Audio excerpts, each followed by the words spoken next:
ವೀಕ್ಷಕರೇ, ನಟ ದರ್ಶನ್ ಪತ್ನಿ ವಿಜಯಲಕ್ಷ್ಮಿ ದರ್ಶನ್ ಸಾಮಾಜಿಕ ತಾಣಗಳಲ್ಲಿ ಪೊಲೀಸರ ವಿರುದ್ಧ ಆಕ್ರೋಶವನ್ನು ವ್ಯಕ್ತಪಡಿಸಿದ್ದು, ತಾನು ಒಂದು ವಾರದ ಹಿಂದೆ ಅಷ್ಟೇ ಕೊಟ್ಟಿದ್ದಂತಹ ಕಂಪ್ಲೇಂಟ್ಗೆ ಪೊಲೀಸರು ಸ್ಪಂದನೆಯನ್ನ ಕೊಟ್ಟಿಲ್ಲ ಅಂತ ಹೇಳಿ ಆರೋಪವನ್ನ ಮಾಡಿ ತಮ್ಮ ಸಾಮಾಜಿಕ ತಾಣಗಳಲ್ಲಿ ಬೇಸರವನ್ನ ವ್ಯಕ್ತಪಡಿಸಿದ್ದಾರೆ.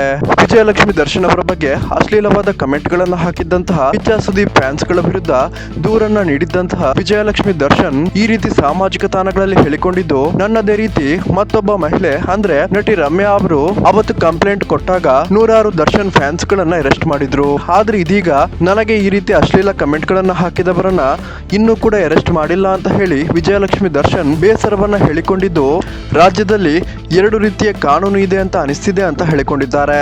ನಿಜವಾಗ್ಲೂ ಅವತ್ತು ಪೊಲೀಸರು ಇಂಟ್ರೆಸ್ಟ್ ತೋರಿಸಿದ ರೀತಿ ಇಲ್ಲಿ ಕೂಡ ವಿಜಯಲಕ್ಷ್ಮಿ ದರ್ಶನ್ ಅವರಿಗೆ ಅಶ್ಲೀಲವಾಗಿ ಕಮೆಂಟ್ ಗಳನ್ನ ಹಾಕಿದವರನ್ನ ಅರೆಸ್ಟ್ ಮಾಡಲೇಬೇಕು ಅನ್ನೋರು ಕಮೆಂಟ್ ಮೂಲಕ ತಿಳಿಸಿ.